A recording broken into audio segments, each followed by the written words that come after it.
So, well, maybe. So we're going to look at kind of Psalm 22. So that reading there was kind of Psalm 22. It's quite a long psalm. We're going to dig back into different bits and pieces as the day goes on. So don't worry, I am clocking the time. We'll be half an hour. I've noted that. Okay, so we're going to look at this Psalm 22, called "Why Have You Forsaken Me?" And as we're going to see, sometimes I think some of the Psalms are they are like a bit of a roller coaster. They're up and down, and they can be quite difficult to deal with from that perspective. Now, I used to work at a theme park. It wasn't a particularly good theme park, but I spent 4 summers of my life at the theme park, and that is a ride called the Tinkerboo Factory, and you knew you were not in for a good day if you were working in the Tinkerboo Factory, because that had a song which lasted 30 seconds and was on loop for the entire day. And so I don't remember it all, thank goodness, but it definitely had the line, "Sugar's sweet, toffee's a treat, lots of lovely things to eat in the Tinkerboo Factory." And that just repeated and repeated and repeated, bad times. But actually, kind of worse than that was another ride I had to do, which was the Razzle Dazzle. And so the Razzle Dazzle, at least it's a bit more fun, but that Razzle Dazzle is literally just a ride that spins, and then it goes up at one end, and then down, and then up, and so it just spins and goes up and down. And any ride that just spins, that leads to one problem, and that is vomit. And that is a big problem. So straight away, every day. I mean, in the middle of the day, I didn't mind because it gave me a break. It stopped me dealing with the public for a while. I'm doing all kinds of things wrong. This is why I use the tie mic like Britney Spears. And so, but no, it's fine. We'll have this weird cracking mic. That's all right. And so in the middle of the day, it was all right. I used to go, oh no, I get a 20-minute break while I go and find a mop. But at the end of the day, that was a nightmare. Last thing you want, last ride of the day, you're thinking, this is a short ride, guys, because last thing I want when everybody else is going home is to have to clean this up. And so I remember one summer just looking at it, and you could see straight away, the guys who were going to go. And I saw it in this man's eyes, and I was like, I am calling this in right now. If this ride lasts 30 seconds, I don't care. You're all going home, and I am not doing this. And so I just looked at him, I kept my eyes fixed, and I was like, bring it down, bring it down, bring it down, bring it down. I think I've got away with this. He was just looking down. I thought, well played, son. He's held it in. He's done me well. And so I was kind of letting them all go, and I was just locking up the ride and doing all my safety checks. And I realized he hadn't held it in at all. He hadn't been a good, loyal man. What he'd done is he'd looked down, and just in the corner right of his footwell of his seat, there was just a huge pool of vomit. And I was like, you terrible man.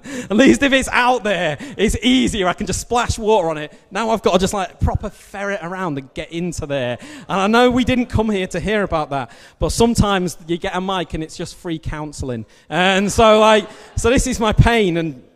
And so anyway, so we are on the Psalms. And so the Psalms are like a roller coaster. I think some of them, I've kind of had a bit of a love-hate thing with this. Hate is probably not the right word, but Psalms is not my kind of go-to book in the Bible. It's not something that I go, oh, do you know what I'm going to read today? I'm going to read loads of Psalms, because some of them are kind of up and down and a little bit emotionally all over the place. And if you read a load in a row, you will see the same issues coming round. And I've kind of really struggled with them and wrestled with them. And Psalm 22 is a little bit like this pattern. This kind of graph there is a little bit like how Psalm 22 goes. So the first couple of verses, I have a little laser point. Oh, it doesn't really work. And so I have the first couple of verses, David's in a real low, and then he kind of perks up a little bit and says, yeah, but God's all right. You're good. And he starts praising God, and then it kind of crashes down again. He says, I am a worm, which is a particularly low point. And then he kind of goes up again and says, yeah, but God, you know, I'm going to cry out to you. And then he hits this massive lull where people are surrounding him. And then eventually it ends with victory and it ends with praise. And the thing with kind of Psalms is that we kind of see in the Psalms I am clicking. There we go. So the thing with Psalms is, the reason I struggle with them at times is I prefer a story. I prefer to see action, kind of walk through what's happened. These people did this, they went there, this happened, and you can kind of get the heart and the message behind it. I much prefer kind of reading about the Gospels and seeing what Jesus did and what he said.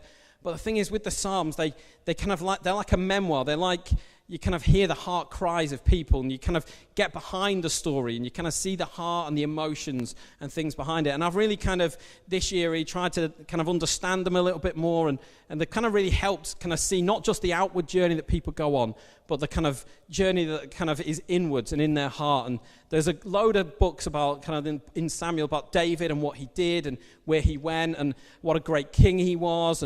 But then there's also the mistakes that he made. But the Psalms are like the other side of that coin, where we see not only the journey that he went on outwardly and what he did, but we see the wrestling that he had. We see the times of victory where he praises God. We see the times of failure. Sorry, Chris is taking a picture. Okay, we're done there.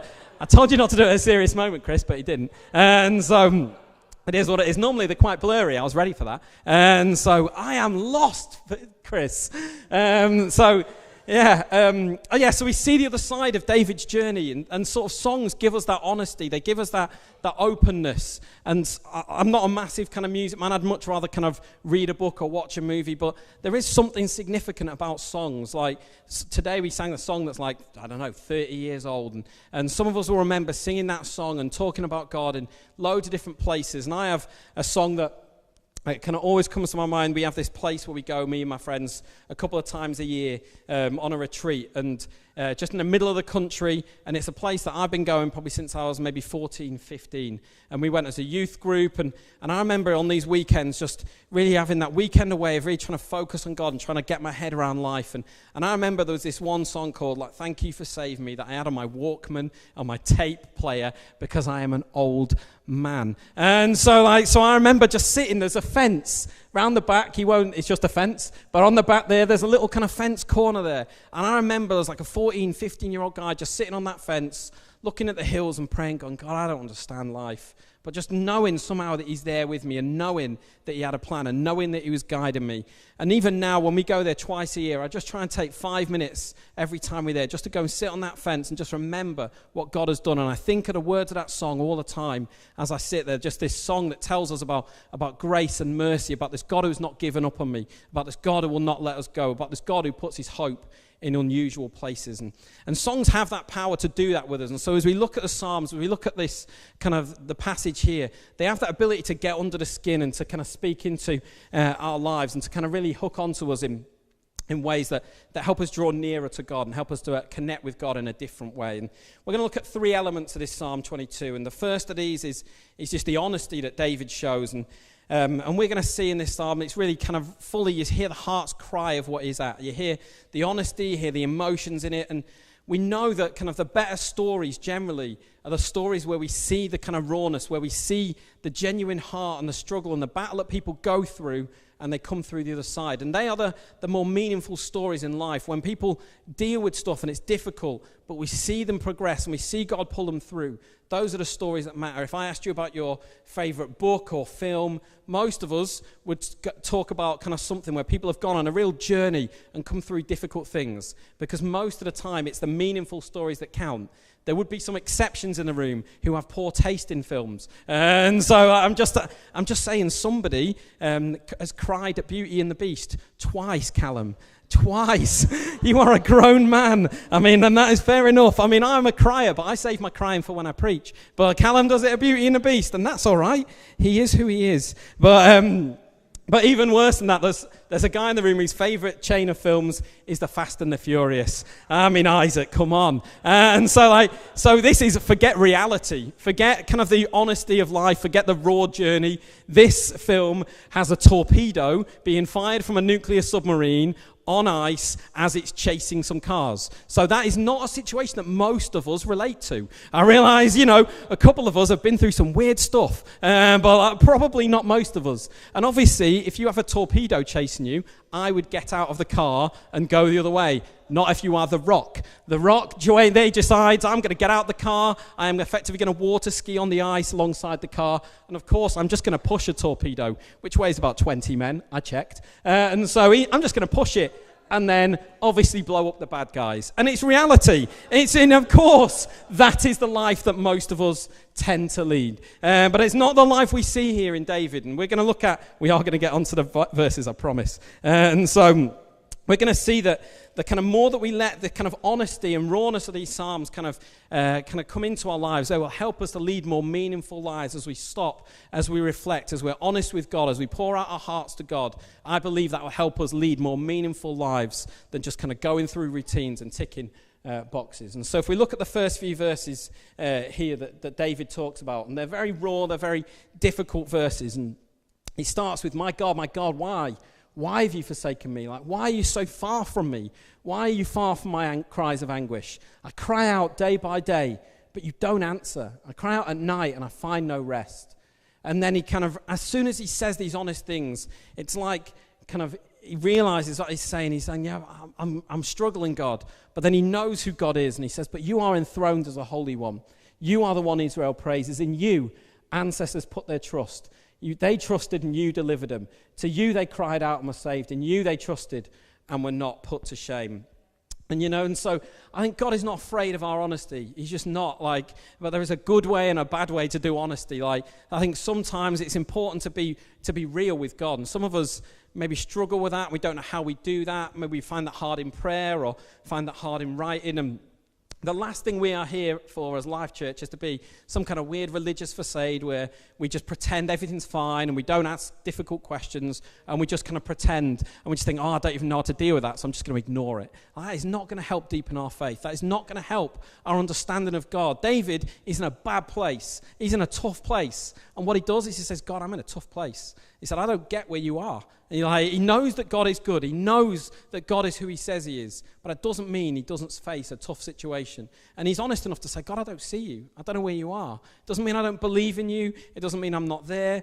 I remember reading a book from a guy who said he once sort of was moaning to God. And he said, I don't believe in you. You don't exist. And he said, there's something weird about telling God that he doesn't exist, because by the fact you're telling him, you probably do believe in him. And he said, I realized that was a weird thing. He said, God, you don't exist.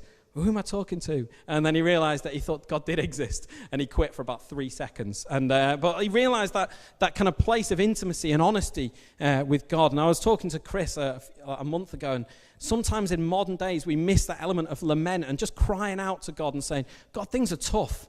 And as we talk about things being tough, I think we give God permission to speak into our lives. And some of you were here, I don't know, a month ago when I spoke last time. And this year I've written a lot. And as I've written a lot of stuff and been honest with God about just, this is tough, God. As soon as I put it down and make it real on paper, it gives him permission to speak hope and truth over those things. It doesn't immediately change things. It doesn't mean the next day the situation's different.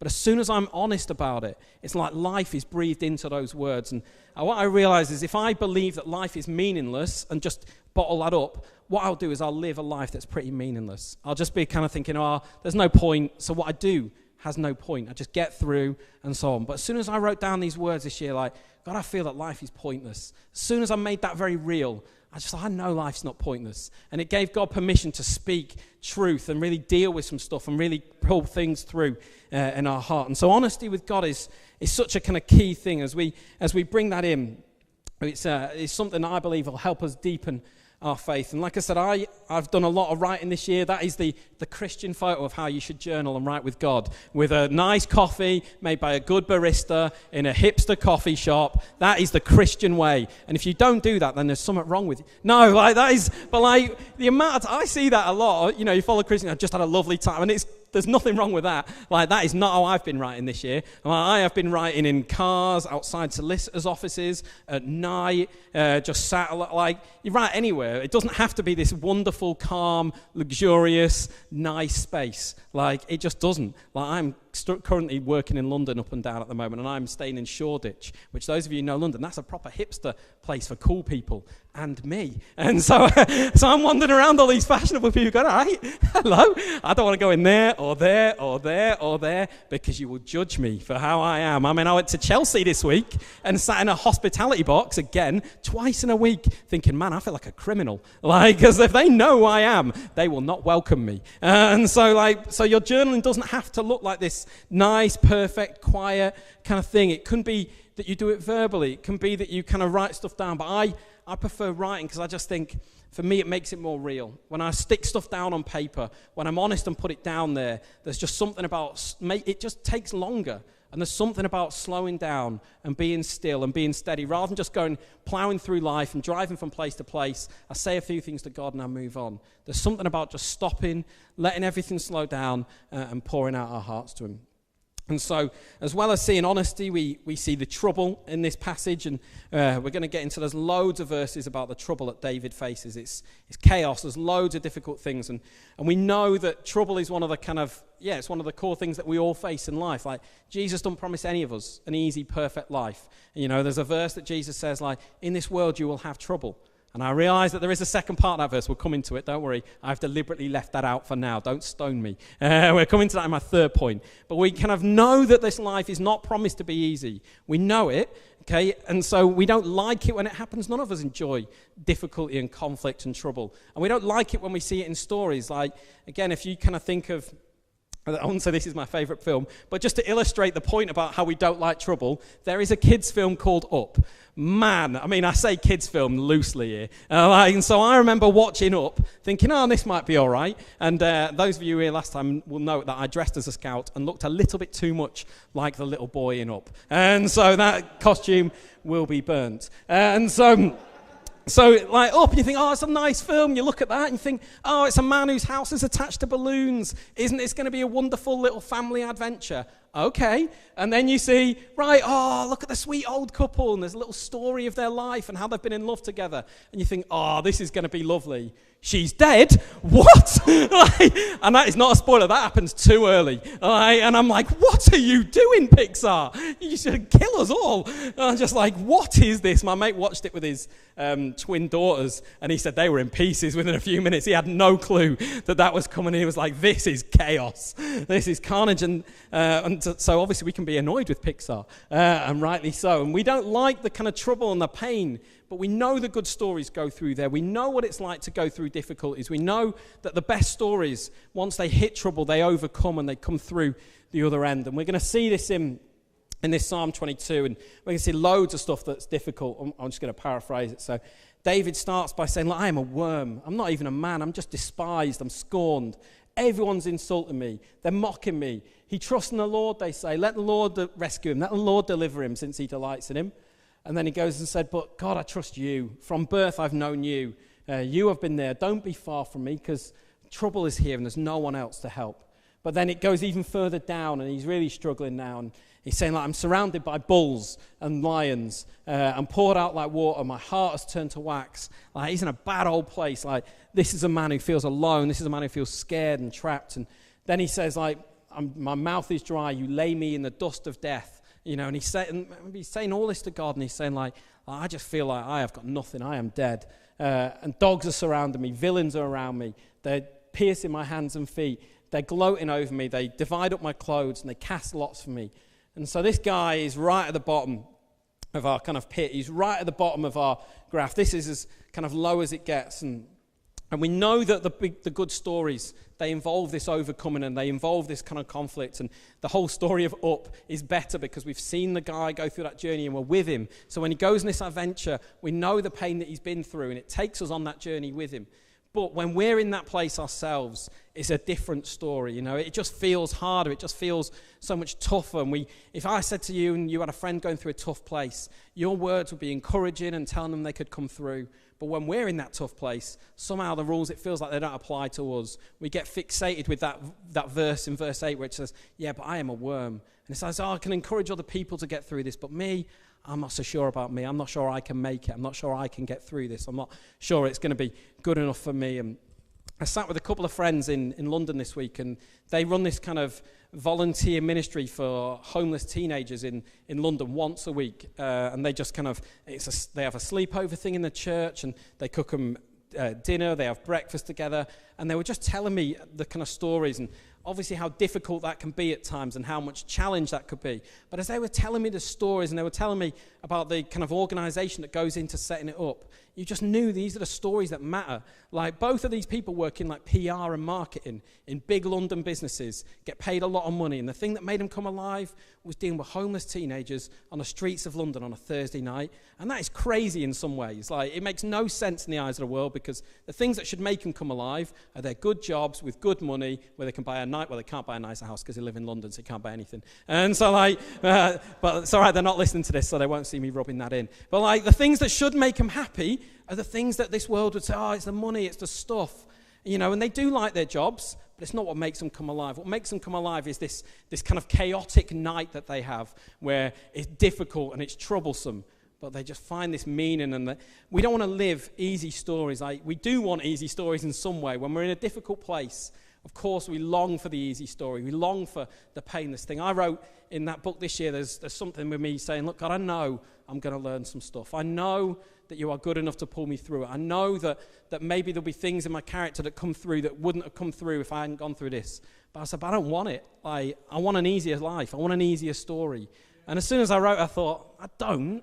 But I definitely do in this moment. When I'm in that lowest pit, I just want to bail. I want to get out of life. I want to say, I'm done with this. This is too hard. There must be easier ways. Okay, of course there are easier ways. But we don't want those easy lives. And I am convinced this year more than ever, we don't talk about the devil a lot in this place, and rightly so in a sense. We don't want to give him too much credit. But I am convinced there is a devil who will just try and tell us there are easier stories, there are cheaper stories that you can live. And there are cheaper stories, and there are easier stories, and we don't want to live those stories. We want to live stories that matter. We want to know what it is to be people who see conflict and who trust in God to pull us through that conflict and overcome that conflict. And there's a great book that I've used it before, but this year particularly it's been really helpful that kind of walks me through that process of how to trust God and know that he designs your life and it's meaningful. And it's about a guy who kind of knew what it was to live a story, and he wrote this kind of movie about it, and it's just kind of really helped me really understand that God is in the process of change, even when it's hard, even when it's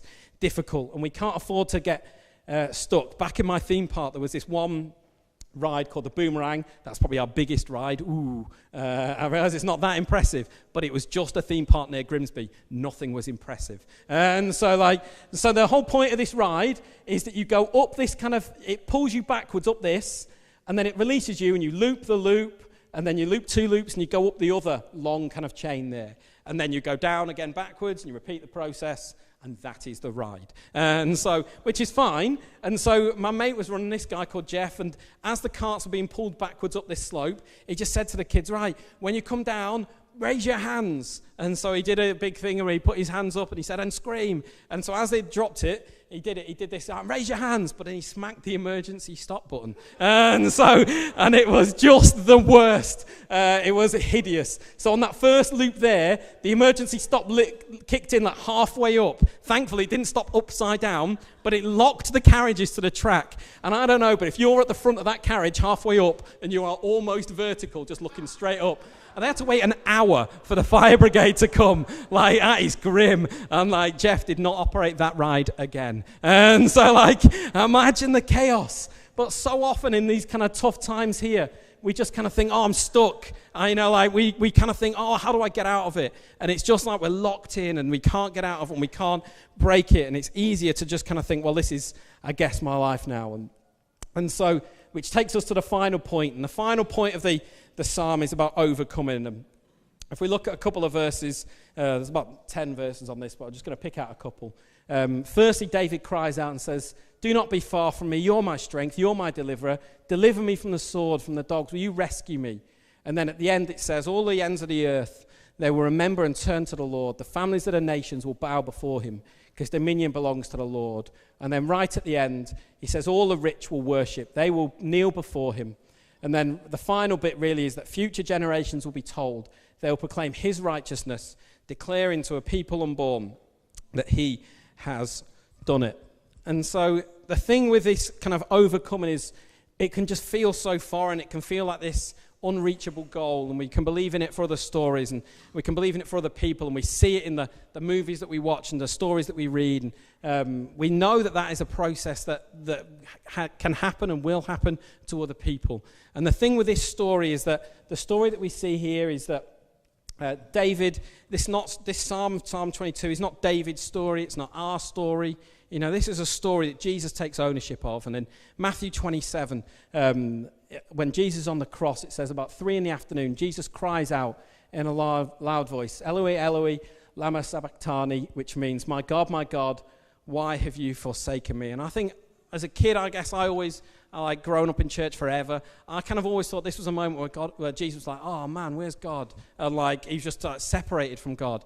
And actually, as I've kind of gone on, I see that actually in Psalm 22, I believe that Jesus is kind of singing this song and saying, right, this psalm, dark though it is in places, this would have been a well-known psalm. Like it's like singing probably Amazing Grace to us these days. Everyone would have known it. And so as Jesus is starting this psalm here and saying, look, my God, why have you forsaken me? The people around would have known that psalm. It's like if we sang Amazing Grace and someone just kicked it out. We are not that kind of church where somebody just randomly starts a song and we all join in. Please don't do that. And so don't you dare, Lowry. Don't you dare. You've had your moment. And so, we don't kick people out of church, but we can. And so if somebody did start that, we'd know where the song was going. If somebody sang the first line, we'd say, oh, I once was lost and now I'm found, was blind, but we'd know where it was going. And as Jesus says that phrase, I believe he's saying in Psalm 22, look, this psalm, I'm taking ownership of this psalm. This psalm is about me. The person where it says that is rejected and despised, he goes and he starts to sing this, because if we look at the kind of elements of this psalm, it says that I am mocked and I am despised, and on the cross, the people were mocking Jesus, saying, go on then, come down then if you think you can do it, if you're the Son of God. And it says he was the one that was despised. I am despised, all the people hate me. And Jesus was hung out there and he was spat on and he was whipped and he was abused. And it tells us that in the Psalm 22 that they cast lots for my clothing. And none of this ever happened to David. There's no evidence that any of this happens to David at all. And so Jesus takes ownership of this and says, like as he's singing on the cross, we see people kind of cast in lots for his clothing and take his clothing apart and take it for them. And it tells us at the end that there is one that the generations will sing of for years to come because of what he has done and that he has done it. And so Jesus takes ownership of this song, and Jesus is declaring this song, which at times it seems so dark. He's actually saying this is a victory song. This is not a victory song because of David's goodness. It's not a victory song because we're quite good and we might make it. This is a victory song because Jesus on that cross finishes with saying it is finished. Like he has done it. He has overcome.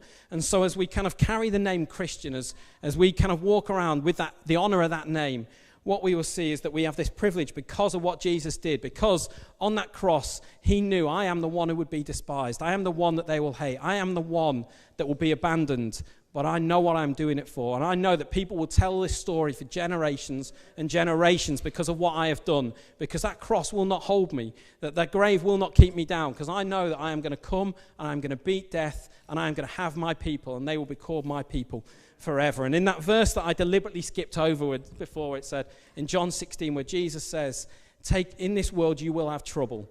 And I deliberately obviously stopped there because he says, but take heart.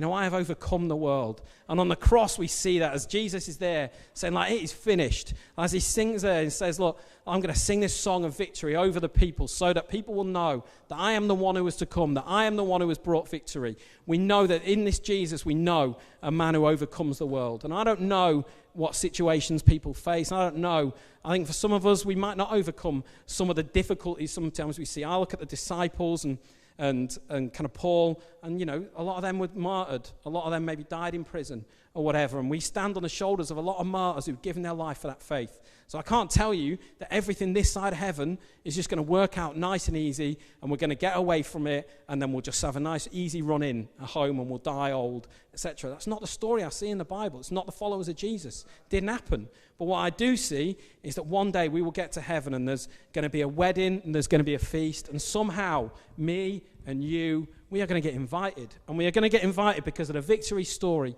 of this man on the cross. We are going to get invited because this man has declared that it is finished, and that if we trust in him, if we follow him, if we hand over our lives to him, then nothing else will matter. And there's this great verse in Revelation 21. That's some of my favorite verses, isn't it? It just says, I had a loud voice from the throne saying, look, God's dwelling places with his people, and he will dwell with them, that they will be his people, and God will be with them, and he will be their God, and he will wipe every tear from their eyes, and there'll be no more death or mourning or crying or pain, for the old thing have passed away. And I remember early in this year thinking, like, one day when I see God, I'm going to say to him, do you know what, God, 2017 was unfair. 2017 was just too much. It was too hard. And I know the more I think about it, the more I'm not going to say that. Because when I see God face to face in all of his glory and I see the lines on his face, I'm not going to be bothered by 2017. It's not going to matter, because ultimately when I see who he is, I'm going to realize this is the one that made us. This is the one that kind of restores us. This is the one that makes all things new. And the whole point of my existence was to be reconciled to him. And you know what? Some of the nonsense that we face here, it's not going to matter. And we don't just sell heaven as this fairy tale that maybe it'll all be good in the end because we can get to heaven. Heaven is this reality. I believe when we cross over, it was the whole point of being close to God and reconciled with God. And so that one day when we overcome, we can be with him. And so, at the time, that's 30. And so just to kind of finish us off, I like a little prop thing. And I wish I could have bought classier props, but it is hard. And so I was trying to think of like just something. I really felt the kind of thing that God was saying is about singing a new song. And Andy's even mentioned that today in the worship, where he kind of was saying, you know, some of us need to sing a new song to God. And that was the kind of thing that was in my heart. And I thought, just something to take away that reminds us of that. And some of us maybe need a reminder that we're part of maybe a bigger story, that our story is not just us, but there is a bigger story that we are part of, with a whole congregation of people all over this world, all of whom sing about this guy Jesus, who was this overcomer who went to the cross and that will welcome us home. And some of us maybe need to kind of know what it is because we're facing difficulties and we need that new story. Or some of us have been on a journey and maybe it's easy to quit, or we want to quit, or maybe we have quit and we know we need to get back on our feet. Or some of us maybe are kind of singing our stories alone. It feels like that we're trying to be following Jesus, but it's hard and there's no one with us, or we're in our workplace and we're alone and it's difficult. And so what I would just encourage you, the band I think are going to come up, I'm assuming, because it's 11:30, and so I'm assuming they're coming back up. And so, we have at the front toy harmonicas. I know that they're not the best, but it is what it is. And so, just something about, just as a recognition of that God has got a new song for us, that he's not finished with us, that the kind of song that Jesus sang on the cross, that overcoming song, that can be our story. That does not have to be that we end in the trouble. We do not have to get stuck in the valley, but we are people who know what it is to live a different way. And so, as the band play, and Sarah does whatever she wants to do, I would just encourage you as we sing. I've even got 2 tables. That's what Isaac and Dan were doing before. So I'll just encourage you. Sarah talked earlier about responding, that as a kind of God does things, just to do something and make an effort. And so we've deliberately not given them out and put these on chairs to make you do something. Because if you think, oh, do you know what? Maybe, God, I just need something fresh of you. I know it's just a plastic thing. I know it's nothing. But just that act of response, that act of kind of saying, all right, God, I need a new song. Will you just help me? Whether that's in honesty or whatever. Would you just, we just invite you to come forward and grab one of these and maybe pray or just sit in your chair and worship. Because we just believe that God has got that for us. So I'm just going to pray and then hand to the band. So God, I just thank you that you sang, that you have done it all, that we can be overcomers, not because of how good we are, but because of Jesus, because of what you did on that cross. Lord, I thank you that one day we will see you as you are, Lord, and we will be reconciled and that everything will make sense and we will be in the fullness of your presence. But God, in this broken world, would you help us to sing new songs? Would you help us to live stories that matter and sing songs that maybe we don't see in our situations, but we see through your eyes? Would you help us that, we pray. Amen.